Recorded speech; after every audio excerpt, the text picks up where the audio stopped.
ఒక రకమైన ఔషధ రూపం. ఇది సాధారణంగా గోళీ లేదా గుళిక ఆకారంలో ఉంటుంది. టాబ్లెట్లో ఔషధాలు గట్టి రూపంలో ఉంటాయి. వీటిని శరీరానికి అవసరమైన పరిమాణంలో అందించడానికి తయారు చేస్తారు. టాబ్లెట్లో ఔషధంతో పాటు దానిని నిల్వ చేయడానికి, శరీరంలో కరిగి పనిచేయడానికి అవసరమైన ఇతర పదార్థాలు కూడా ఉంటాయి. టాబ్లెట్ గురించి చాలా మందికి తెలుసున్నప్పటికీ దాని లోతైన అంశాలు ఇంకా ఎక్కువ మందికి తెలియవు. టాబ్లెట్ తయారీ ప్రక్రియ, శరీరంలో పనితీరు, నిర్దిష్ట ఉపయోగాలు, దాని ఉత్పత్తి వెనుక ఉన్న శాస్త్రం గురించి తెలుసుకోవడం ఆసక్తికరమే కాక అవసరము కూడా. కనుక వీడియోకి లైక్ చేసి షేర్ చేసి మన ఏకే ఛానల్ను సబ్స్క్రైబ్ చేయటం మరవకండి. టాబ్లెట్ తయారీ వెనుక శాస్త్రం యొక్క మూల పదార్థాలు తెలుసుకుంటే, ప్రతి టాబ్లెట్లో ముఖ్య ఔషధ పదార్థం, యాక్టివ్ ఫార్మస్యూటికల్ ఇంగ్రీడియంట్ ఏపీఐ ఉంటుంది. ఏపీఐతో పాటు బైండర్లు, ఫిల్లర్లు, లూబ్రికెంట్లు, డిసింటిగ్రెంట్లు వీటి వల్ల టాబ్లెట్ శరీరంలో త్వరగా కరగడానికి ఉపయోగిస్తారు. ఔషధ టాబ్లెట్లు కొన్ని నిర్దిష్ట లక్ష్యాలను చేరుకోవడానికి ప్రత్యేకంగా రూపకల్పన చేయబడ్డాయి. ఈ రకాలు కొంతమందికి తెలియకపోవచ్చు. ఓరో డిస్పర్సిబుల్ టాబ్లెట్లు ఓడిటిఎస్, ఇవి నోట్లో ఉంచగానే కరిగి రక్త ప్రవాహంలోకి చేరతాయి. ఉదాహరణకి చిన్నపిల్లలకు ఇచ్చే ఫెవరాల్ ఓడిటి టాబ్లెట్లు, ఎందుకంటే చిన్నవారికి సాధారణ టాబ్లెట్లు మింగడం కష్టం. చ్యూవబుల్ టాబ్లెట్లు, ఇవి మింగకుండానే నోట్లో నమిలి తీసుకోవచ్చు. ఉదాహరణకి విటమిన్ సి లేదా కాల్షియం చ్యూవబుల్ టాబ్లెట్లు. బయోడిగ్రేడబుల్ టాబ్లెట్లు, ఇవి శరీరంలో పూర్తిగా కరిగిపోయి వ్యర్థాలను విడుదల చేయవు. ఉదాహరణకి బలమైన ఇంజెక్షన్లకు బదులుగా కొన్ని సర్జరీల తర్వాత ఇస్తారు. డిజిటల్ టాబ్లెట్లు, ఇవి శరీరంలో ఎక్కడ పనిచేస్తున్నాయో తెలుసుకోవడానికి సెన్సార్ చిప్తో వస్తాయి. ఉదాహరణకి అమెరికాలో ప్రోటీస్ అనే కంపెనీ దీన్ని తయారు చేసింది. పర్సనలైజ్డ్ టాబ్లెట్లు, ప్రతి వ్యక్తి డిఎన్ఏకు అనుగుణంగా ప్రత్యేక ఔషధాలు రూపొందించబడ్డాయి. ఉదాహరణకి క్యాన్సర్ రోగులకు ఉద్దేశించిన లక్ష్య ఔషధ టాబ్లెట్లు వంటివి. స్టాండర్డైజేషన్, ప్రతి టాబ్లెట్లో సమాన మోతాదులో ఔషధం ఉండేలా ప్రత్యేక ప్రమాణాలు అమలు చేస్తారు. అనేక రకాల టాబ్లెట్లు ఉన్నాయి. వాటిలో ఫాస్ట్ డిసోల్వింగ్ టాబ్లెట్లు, వీటిని నీరు లేకుండా నోట్లో ఉంచగానే కరిగి వెళ్ళిపోతాయి. ఎంటరిక్ కోటెడ్ టాబ్లెట్లు, ఇవి కడుపులో కాకుండా కడుపు నుంచి ఆంత్రం వెళ్లిన తర్వాత మాత్రమే కరుగుతాయి. సస్టైన్ రిలీజ్ టాబ్లెట్లు, ఔషధం శరీరంలో మెల్లగా విడుదలవుతూ దీర్ఘకాలం పనిచేస్తుంది. టాబ్లెట్ పనిచేయడంలో ఆంతర్యాలు ఏమిటంటే బయోవైలబిలిటీ.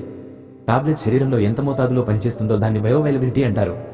ఇది కడుపులో ఆమ్లత, ఆహారంతో పరస్పర ప్రభావం, టాబ్లెట్ రూపం వంటి అంశాలపై ఆధారపడి ఉంటుంది. ఫార్మకోకైనెటిక్స్, టాబ్లెట్ శరీరంలోకి ఎలాంటి మార్గంలో ప్రవేశించి ఎలా కరిగి ఎలాంటి ప్రభావాలు చూపిస్తుందో ఫార్మకోకైనెటిక్స్ ద్వారా తెలుసుకుంటారు. టాబ్లెట్ తీసుకునే సమయంలో అసాధారణ జాగ్రత్తలు. నోటి ఆరోగ్యం. సబ్లింగ్వల్ సోకులు క్రింద కొన్ని టాబ్లెట్లు నోటిలో నేరుగా రక్త ప్రవాహంలోకి చేరేలా ఉంచాలి. ఉదాహరణకి గుండె నొప్పి వచ్చేటప్పుడు ఇస్తే వెంటనే పనిచేసే నైట్రోగ్లిసరిన్ టాబ్లెట్. బకాల్ గడప పక్కన టాబ్లెట్ గడ్డానికి పక్కన ఉంచి కరిగేలా చేస్తారు.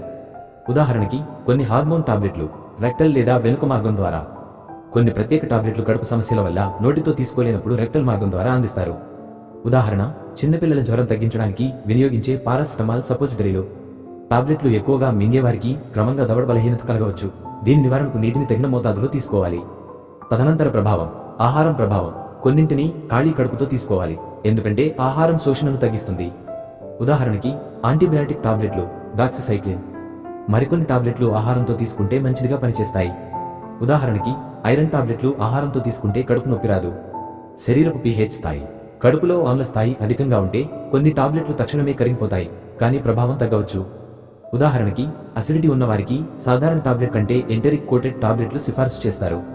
కొన్ని టాబ్లెట్లు తీసుకున్న తర్వాత ఎసిడిటీ, ఆహార జీర్ణక్రియలో మార్పులు వస్తాయి. అందుకే డాక్టర్ సిఫార్సు చేసిన ఆహారపు మార్గదర్శకాలు పాటించాలి. గాలిలో ఉన్న తేమ, హ్యూమిడిటీ. కొన్ని టాబ్లెట్లు తేమకు సున్నితంగా ఉంటాయి, అవి బయట ఉంచితే దెబ్బతింటాయి. ఉదాహరణ బ్లడ్ ప్రెషర్ టాబ్లెట్లు, వాటిని ఎప్పుడూ శుభ్రమైన డబ్బాలో ఉంచాలి. సాధారణ ఆహారపు అలవాట్లు. టాబ్లెట్ తీసుకునే సమయంలో కాఫీ, సోడా లేదా చాక్లెట్ తినడం ఔషధ ప్రభావాన్ని తగ్గిస్తుంది. ఉదాహరణ థైరాయిడ్ టాబ్లెట్లు పాలు తాగిన వెంటనే తీసుకుంటే పనిచేయవు. టాబ్లెట్ల ఉపయోగాల్లో పరిశోధనల ఆధునికత నానో టెక్నాలజీ ఉపయోగిస్తున్నారు. అవి ప్రస్తుతం టాబ్లెట్ తయారీలో నానో పార్టికల్స్ ఉపయోగించి ఔషధాలను లక్ష్య ప్రాంతానికి పంపే సాంకేతికత అభివృద్ధి చెందుతోంది. 3D ప్రింటింగ్ ద్వారా టాబ్లెట్లు. 3D ప్రింటింగ్ సాంకేతికత ద్వారా వ్యక్తిగత అవసరాలకు అనుగుణంగా టాబ్లెట్లు తయారు చేయడం ప్రారంభమైంది. ఇది ప్రతి వ్యక్తి శరీర అవసరాల మేరకు మందుల మోతాదును అనుకూలం చేస్తుంది. టాబ్లెట్ తీసుకోవడంలో అసాధారణ చిక్కాలు. నేరుగా మింగే కష్టం ఉన్నవారికి కొన్ని టాబ్లెట్లను నీటిలో కలిపి తీసుకోవచ్చని వైద్యులు అనుమతిస్తే చేయవచ్చు, కానీ కొన్ని టాబ్లెట్లు ఖచ్చితంగా మింగాల్సిందే. నిద్రమందులు. నిద్రమందుల టాబ్లెట్లు సరిగా తీసుకోకపోతే కొంతమందికి దీర్ఘకాలిక ఆరోగ్య సమస్యలు రావచ్చు. ప్రపంచంలోనే అతిపెద్ద టాబ్లెట్ని 2011లో భారతదేశం 500 కిలోల బరువైన టాబ్లెట్ తయారు చేసి గిన్నిస్ రికార్డు సృష్టించింది. ప్రపంచంలోని ప్రాచీన టాబ్లెట్లు మెస్పొటేమియాలో 2000 సంవత్సరాల క్రితం కొన్ని మూలికల మందులను టాబ్లెట్ రూపంలో ఉపయోగించినట్టు ఆధారాలు ఉన్నాయి. గ్రీకు వైద్యులు మొదటి టాబ్లెట్ల రూపమైన మిశ్రమాలను ఉపయోగించేవారు. ఉదాహరణకి మూలికల నుండి తయారైన పొడి గుళికలు, భవిష్యత్ టాబ్లెట్లు కృత్రిమ మేధ AI ఆధారంగా రోగి పరిస్థితిని చదివి స్వయంగా మోతాదులు మార్చే టాబ్లెట్లు త్వరలో అందుబాటులోకి వస్తాయి. టాబ్లెట్లు ఎంత చిన్నవైనా అవి వైద్యశాస్త్రంలో విప్లవాత్మకమైన మార్పులను తెచ్చాయి.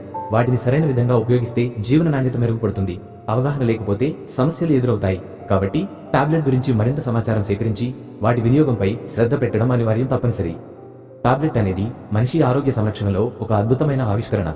అయితే దాన్ని సక్రమంగా ఉపయోగించకపోతే అది ప్రమాదకరం అవుతుంది. కనుక ప్రతి టాబ్లెట్ను జాగ్రత్తగా వైద్యుల సూచనల ప్రకారమే వాడాలి. పరిశోధనలు, టెక్నాలజీ అభివృద్ధి టాబ్లెట్ను మరింత విస్తృత ప్రయోజనాలతో అందుబాటులోకి తెస్తున్నాయి. సో ఫ్రెండ్స్, ఇది ఈ రోజుటి వీడియో. ఈ వీడియో మీకు నచ్చింది అని ఆశిస్తున్నాము. మా ఆశకు ఒక లైక్ చేసి, షేర్ చేసి, సబ్స్క్రైబ్ చేసుకోండి. మరలా మరో ఇన్ఫర్మేషన్ ఉన్న ఇంట్రెస్టింగ్ వీడియోతో మరలా కలుద్దాం. జై హింద్.